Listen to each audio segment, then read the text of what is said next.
시청자 여러분 안녕하십니까? 자본시장과 디지털 자산 심층 취재 코너 폭물레이더 오늘도 힘차게 출발하도록 하겠습니다. 저는 진행을 맡고 있는 이승익 앵커입니다.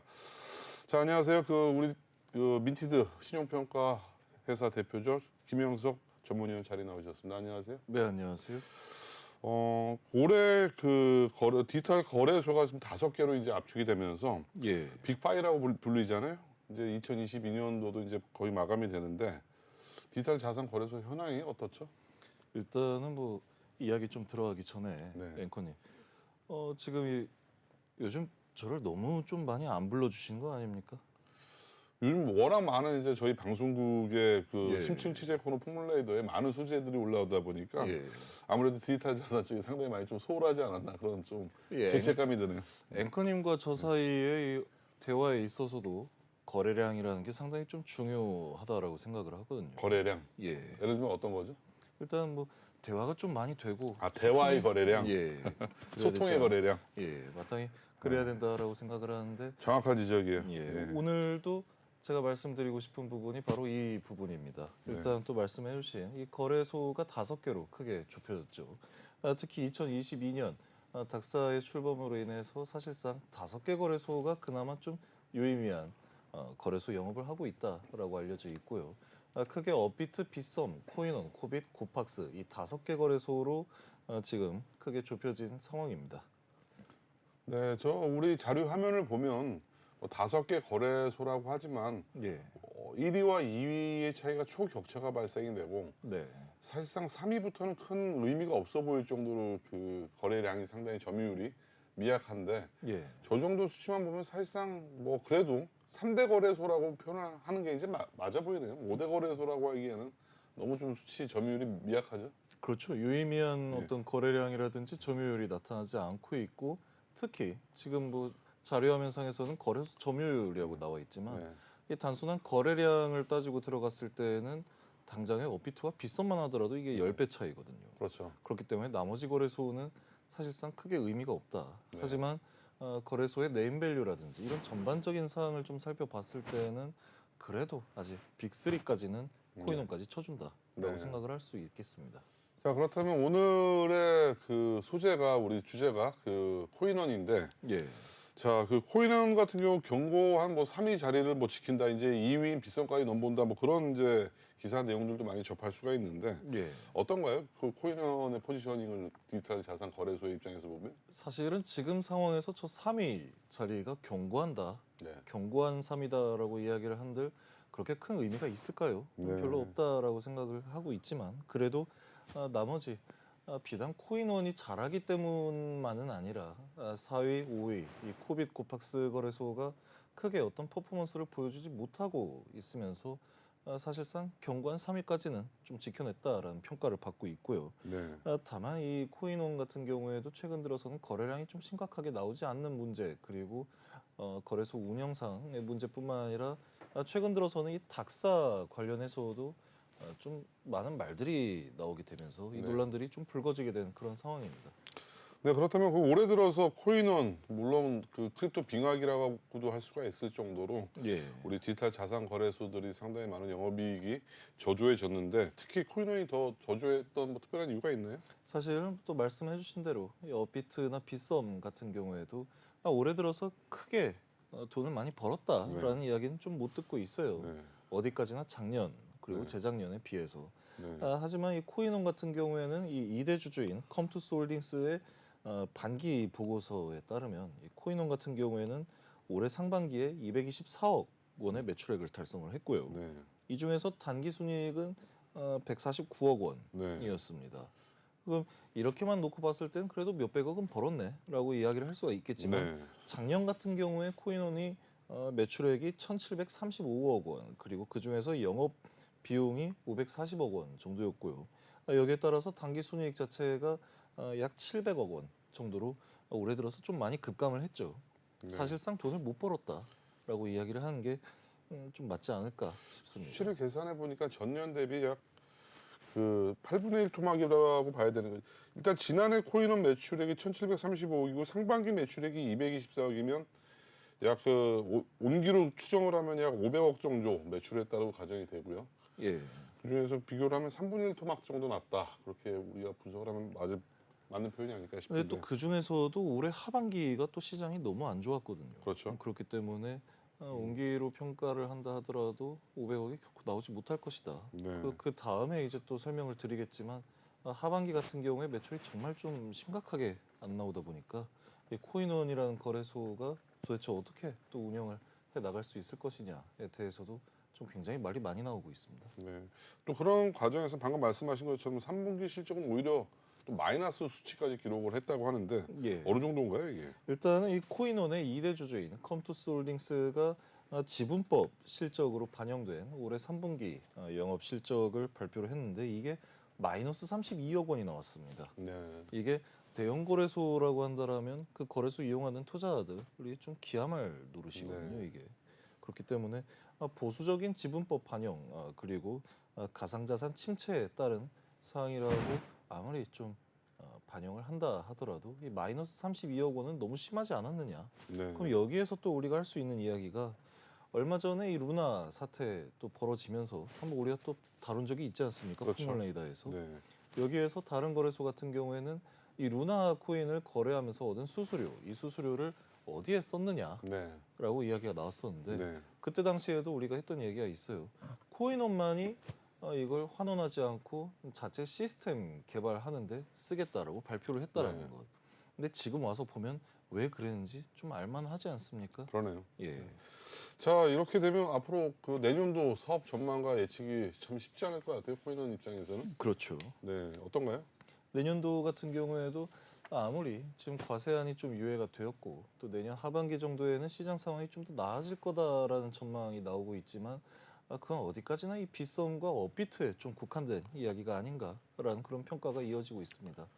특히 코인원 같은 경우에는 이 거래소 내부적으로 지금 발생하고 있는 문제라든지 투자자들이 이 거래소를 이용하면서 계속해서 가지고 있는 그런 불만들 이런 불만들이 해결이 되지 않는 모습이 계속 보여지고 있다 보니까 아무래도 이 코인원 같은 경우에는 내년이라고 해서 크게 달라지는 모습은 없지 않을까라는 그런 좀 전망이 들이오고 있고요.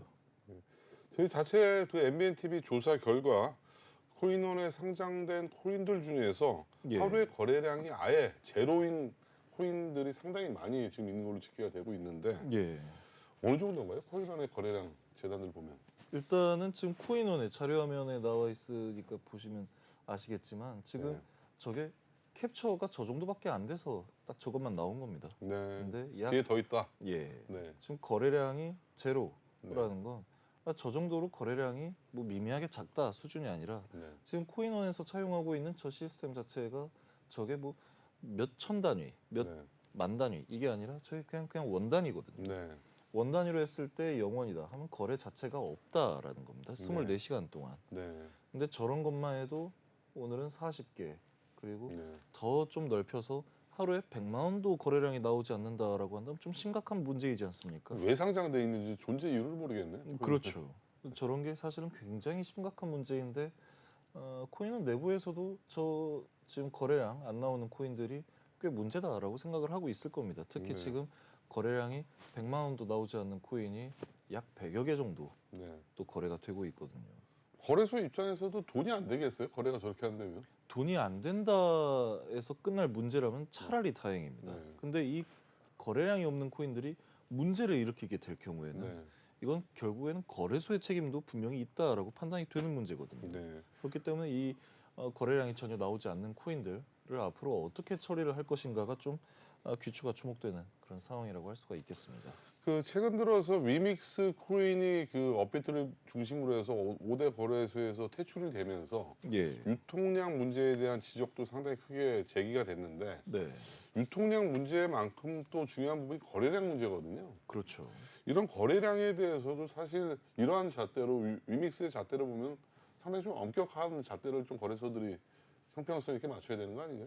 당연히 이 거래량 문제도 반영이 돼야 하는 겁니다. 네. 특히 코인원 같은 경우에는 이번에 위믹스 퇴출에 있어서 가장 큰 목소리를 내지 않았습니까? 그렇죠.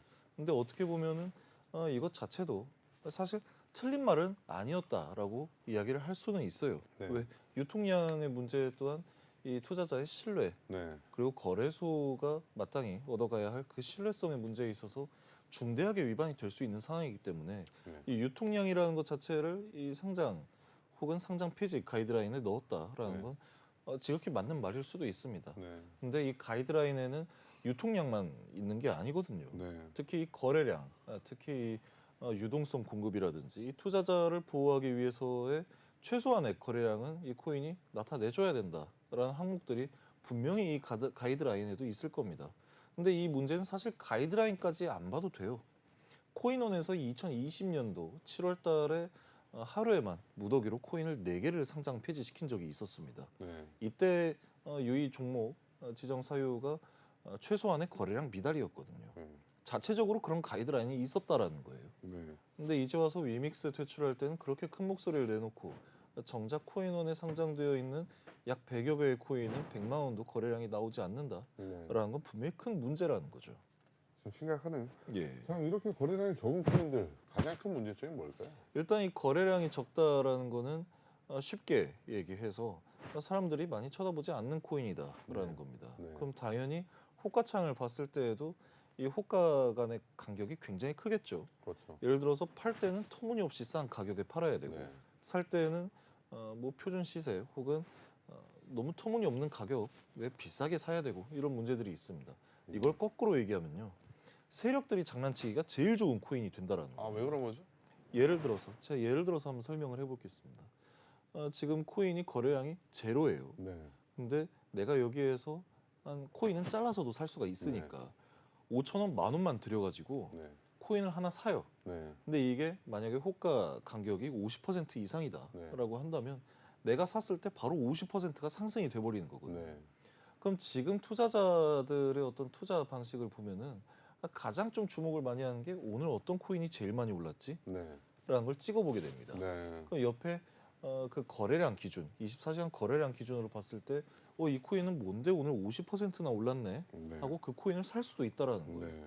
여기에 매수세라든지 거래량이 만약에 붙어버리게 된다라고 하면 그때부터는 세력들이 장난치기가 굉장히 좋은 거거든요. 네. 거래량이 점점 붙으면서 매수 호가에도 어느 정도 사람들이 난 이 가격에 이 코인을 사겠다. 네. 돈이 쌓이게 될 거고요. 네. 그러면 미리 매집해놨던 코인들을 한 번에 속히 말해서 털어먹기가 너무 좋아진다라는 겁니다. 거꾸로 저렇게 거래량이 없는 코인들은 한마디로 또 급등 세력 코인이 될 수 있다는 얘기인 거죠. 그렇죠. 네. 저 100여 개 정도 코인 중에서 세력들이 그냥 입맛에 따라서 네. 알아서 취사 선택을 하면 네. 된다라는 그런 내용이 될 수도 있다라는 거죠. 자, 또 코인은 하면 떼놓을 수 없는 키워드가 MM. 예. 뭐 일종의 뭐 시세 조정이라고도 얘기를 하고 또 유동성 공급이라고도 얘기를 하는데 네. 이렇게 건전성 측면에서 코인원을 평가한다면 MM과 어떤 좀 그 상관관계가 있을까요? 사실은 이 코인원의 건전성에 대해서 논의하자라고 한다면 이건 굳이 제가 이야기를 안 한다 하더라도 이 코인원과 관련된 각종 어떤 뭐 컨텐츠들 있지 않습니까? 네. 유튜브 네. 혹은 코인판 이런 데서만 본다 하더라도 그 댓글들이 사실 평가가 좋지는 않습니다. 네. 정말 극단적으로 얘기하면 네. 뭐 투자자 입장에서 네. 이용해봤던 거래소 중 최악의 거래소다라는 그런 평가들도 좀 많이 나오고 있고요. 네. 건전성 측면에서 이야기를 해보자라고 한다면 이 특히 코인원 하면은 MM이 판치는 거래소로도 좀 유명하지 않습니까? 네. 저희도 이 디지털 자산 관련해서 좀 취재를 많이 하다 보면 네. 이 코인원의 MM 세력들이 좀 많이 네. 상존하고 있다라고 네. 이야기가 나오고 있는데 특히 지금 빗썸이나 업비트 같은 경우에는 이 MM을 좀 많이 근절했다라고 네. 평가가 되고 있어요. 네. 물론 여기에도 MM이 없다라고 할 수는 없습니다. 하지만 코인원 같은 경우에는 인프라 자체가 이 MM이 좀 판치기 너무 쉬운 거래소이기도 하고요. 네. 특히 코인원 같은 경우에 이 단독 상장을 해놓고 그 네. 다음에 여기에서 MM이라든지 거래량 혹은 시세 조작이 이루어진 다음에 더 이 상위 거래소로 상장된 케이스가 이전에도 좀 많이 나타나 있었다 보니까 네. 이런 리스크에 대해서는 끊임없이 말이 나올 수밖에 없는 상황이 된 겁니다. 유독 1, 2위인 빗썸 업비트는 이제 물론 이들 거래소도 과거에는 MM 논란이 상당히 많이 있었어요. 예. 항상 특히 업비트, 빗썸 그 논란의 중심에 있었는데 요즘 1, 2위 거래소는 확실히 이제 시장을 위치를 견고하게 장악하고 나서는 이런 얘기들이 또 반면에 안 들리고 예. 또 이제 한창 이제 추격하려고 하는 코인원은 이 MM과의 또 연관성이라든가 예. 상당히 이렇게 많이 이 얘기들이 나타나고 있는데 MM들이 특별히 뭐 코인원을 뭐 즐겨 찾는 이유가 있나요? 사실은 이건 정말 간단하게 이야기를 할 수 있는 건데요. 네. 빗썸이나 업비트 같은 경우에는 거래량 자체가 이미 너무 많지 않습니까? 네. MM 세력이라 하더라도 이 세력이 쓸 수 있는 자본이 한정이 되어 있단 말이에요. 네. 그러니까 아무리 MM을 한다 하더라도 네. 정말 뭐 몇 조 단위, 몇 천억 단위 이 규모의 자금을 움직이지 않는 이상은 사실 빗썸이랑 업비트에서는 이 세력질 네. 하다가 오히려 돈을 먹힐 수도 있다. 네. 내 돈을 넣어서 세력 너무 으로서 예. 어떤 뭐 시세 조정을 하려고 했는데 반대로 내 돈을 잃을 수도 있다라는 그런 인식이 있고요. 코인원 같은 경우에 애초에 이 거래량 자체가 없다 보니까 적은 돈으로도 내가 원만하게 이 원하는 대로 가격 조정을 할 수 있다라는 그런 어떤 인프라 자체가 갖춰졌다라는 거죠. 그러니까 속히 네. 말하면 환경이 네. MM이나 아니면 세력 어떤 시세 조정을 하기에 적합한 환경이 갖춰졌다라고 그러니까 평가할 뭐 수 올릴 있습니다. 때는 거래량이 없어서 가볍게 올릴 수는 있겠지만 예. 거꾸로 물량을 털어야 될 때는 거래량이 없어서 또 상당히 애먹는 경우도 많이 봤거든요. 예, 그런 네, 경우도 네. 상당히 좀 많이 나타나죠. 네. 다만 오늘 같은 경우만 하더라도요. 네. 어떤 특정 코인이 거래량이 딱 100만 원이 나왔어요. 네. 오늘 코인원에서 75% 상승으로 1등했었던 네. 코인이었거든요. 네. 근데 이게 거래량이 100만 원이었습니다. 100만 원에 75%. 100만 원에 75% 상승하고 그날 1등을 한 거예요. 오늘. 근데 이게 5분 만에 네. 거래량이 진짜 100만 원이었다고 얘기하지 않았습니까? 800만 원이 되었어요. 네. 거래량이 순식간에 8배가 튄 거예요. 네. 그러고 나서 이 75% 상승분이 그대로 반납이 됐습니다. 네. 그러면 한 700만 원 정도는 먹었다라고 네. 이야기를 할 수가 있겠죠. 네. 그런 부분에서 생각을 해봤을 때 정말 이게 코인원에서 MM 하는 건 정말 쉬운 일이 아닌가. 뭐 MM 세력들 치고는 방금 좀 사례를 보면 되게 소박한 케이스인데 그냥 하루 뭐, 예. 술값 정도 벌었다. 여러분들이 이해를 편히 돕기 위해서 뭐 작은 그 예를 든 건데 어쨌든 이런 금액들이 이제 단위가 커지다 보면 상당히 많은 피해자들이 발생될 수가 있다는 얘기잖아요. 일단 그 가격에서 코인을 구매했던 그 1등짜리 코인을 구매했던 사람은 그 700만 원 돌려받기가 이제 좀 많이 깜깜해진 상황이 될 수밖에 없었다라는 거죠. 자, 이번 그 위믹스 대출에 좀 전에도 말씀을 드렸다시피 그 가장 그 업비트와 코인원이 큰 목소리를 냈는데 지금의 자체적인 코인원의 상황과 비춰 보면 예. 참 시체말로 뻘쭘하지 않을까요? 코인원 입장에서는 자체 자기네들 돌아봤을 때 이런 기준 잣대로만 하면 퇴출을 시켜야 되는 코인들이 상당히 많아질 것 같아요. 그렇죠. 네, 이게 굉장히 좀 모순된 행위가 아니냐라는 네. 평가들이 좀 많이 나오고 있고요. 네. 특히 코인원 같은 경우에 이번에 이 위믹스라는 어떻게 보면 좀 공룡 코인이지 않습니까? 이 공룡 코인에 대해서 상장 폐지를 거의 주도적으로 이끌어냈다라는 네. 점에서 사실 이거 할 때 코인은 생각을 했어야 됩니다. 네, 내가 이 위믹스를 퇴출을 시킬 건데 그럼 나중에 이 스스로 어떻게 처리를 할 것인가? 사실 예수님께서도 말씀하시지 않습니까? 너희들 중에 죄 없는 자만이 돌을 던져라. 사마리아 여인에게 예. 그런 일화가 있었죠 예, 구절에. 근데 코인원도 돌을 던지기 전에 생각을 한번 했어야죠. 지금 당장에 지금 코인원에 상장되어 있는 코인들이 100만 원도 안 되는 게 100여 개가 그렇게 줄줄이 쌓여 있는데 네, 단순히 유통량만 가지고 위믹스를 퇴출시키기에는 좀 어폐가 있지 않았나라는 그런 생각을 하고 있습니다. 지금 최근에 그 코인원 차명원 대표가 예, 또 상당히 또 빗썸을 많이 저격을 해요. 예. 2위 거래소라다 보니까 뭐 추격을 하기 위해서 저격을 하는 건지 빗썸과의 상당히 그 거리두기를 하고 있는데 왜 그런 거죠? 일단은 추격을 한다고 해서 네, 쉽게 또 추격이 되거나 앞지를 네. 수는 없다라는 건 코인원도 잘 알고 있을 거예요. 네. 근데 개인적인 생각으로는 예전에는 있었던 현상만 가지고 얘기를 해보자고요. 네. 코인원에만 상장을 했다가 빗썸에 상장된 코인들, 네, 그러니까 1차 코인원, 2차 빗썸 이런 네. 식의 코인들이 상당히 많았어요. 네, 요즘은 그게 많이 없어졌단 말이에요. 네, 그럼 제 개인적으로 이 업계에서 종사를 하면서 드는 소감은 어떤 둘 사이에 어떤 문제가 있지 않았나라는 그런 생각도 들게 되고요.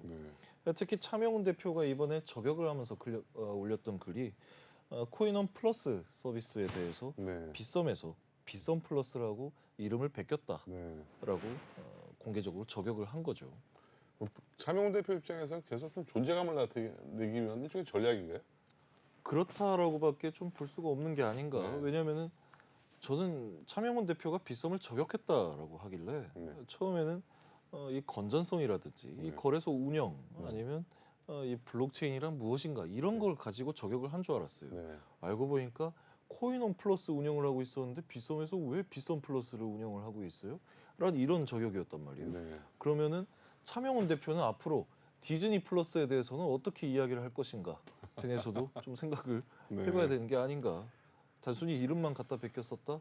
혹은 물론 이 부분에 대해서 문제가 있긴 있습니다. 네. 이 코인원 플러스 같은 경우에는 이 스테이킹 서비스를 네. 또 지원을 하는 거였고요. 네. 빗썸 같은 경우에도 스테이킹 서비스를 지원하면서 빗썸 플러스라고 네. 했던 거예요. 네. 그러면 예를 들어서 우리가 지금 독점적으로 스테이킹 서비스를 진행을 하고 있는데 왜 니들이 스테이킹 서비스를 지원을 하느냐라는 문제였다면 또 다른 문제일 수도 있어요. 단순히 뭐 너도 나도 다 아는 스테이킹 서비스를 가지고 플러스라는 이름을 어떻게 감히 우리가 먼저 쓰고 있었는데 갖다 썼느냐라고 한다면 말 그대로 이 디즈니 플러스는 어떻게 설명을 할 것인가. 뭐 앞으로 들어가는 모든 플러스는 다 자기게 되는 거네요. 그렇죠. 앞으로도 우리도 이 MBN TV에서 만들 때 프로그램 만들 때 플러스라는 이름 쓰면 안 됩니다. 저격을 당할지도 몰라요. 예. 네, 오늘도 그 김희영선 민티즈 대표 나오셔서 코인원에 대해서 설명을 해주셨고요. 앞으로도 닥사 거래소들에 관련된 여러 가지 추가 취재 부탁드리겠습니다. 오늘 수고 많으셨습니다. 네, 감사합니다.